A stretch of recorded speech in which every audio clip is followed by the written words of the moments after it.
I think I've been expecting too much of my kids.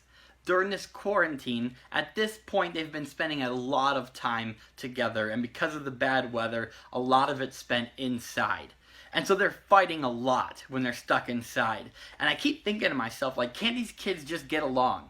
Can't you just do your own thing, get along, and just make it work? But I think I'm expecting too much of them. Because have you seen it out there? People, adults, cannot get along right now. Quarantine's got people all kinds of messed up. I want to read a couple of verses to you real quick. Matthew 22, starting here in verse 37. And he said to him, "You shall love the Lord your God with all your heart, and with all your soul, and with all your mind. This is the great and first commandment. And a second is like it. You shall love your neighbor as yourself. On these two commandments depend all the law and the prophets." And so he was asked, what's the greatest commandment? And he says, love the Lord your God with all your heart, your soul, and your mind. And the second is like it. Love your neighbor as you love yourself.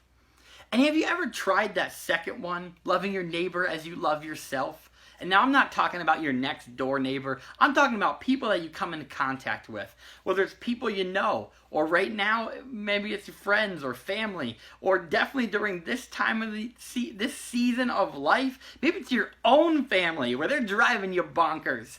And it's difficult, isn't it, to love your neighbor as you love yourself? And I found that part of the reason that's so true is because we try to jump to the second part. We try to jump to loving our neighbor before we start with loving God. We try to jump to the second part. He says first, and then he says second. And for some of us during this time, maybe you've neglected your time with God. Maybe you haven't spent much time with him, even though there's an abundance of spare time. Maybe you haven't made it a priority to spend some time with God.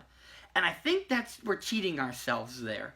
I think you're cheating yourselves if you're doing that. Because I think you're going to find that if you skip that time with God, that whether it's prayer or whether it's getting in his word and reading the Bible or a devotional or whatever it is, maybe reading one verse and meditating on that throughout the day, just thinking about it, letting that one verse dictate how you live your life that day, whatever it is that you do. Or maybe if you haven't done it, start doing something, because you're going to find that when you do, the second part comes a little bit more easy. Because the more you love God, the more you get into his word, the more time you spend to him in prayer, you recognize how much better he is than we are. We see how great he is. And then we are able to remember that we're not perfect. We're not perfect. I think part of it is we get around other people and we're like, can you believe how dumb they are? They don't think the exact same thing I do. Don't they know I'm a genius? And we're all out there thinking that. And whether we say it or not, that's how it comes across sometimes. And so we have this issue with loving our neighbor because we didn't take time to slow down, to be still and know that he is God, to get into his word, to spend our time with him. And so we're trying to jump straight to loving our neighbor before we spent the time that we need to loving God. If you love God first, then the natural outflow from your heart will be a love for other people. And I'm not saying it works all the time. Trust me. There's plenty of times that I've messed up. I've said things I wish I didn't say or whatever. There's plenty of times.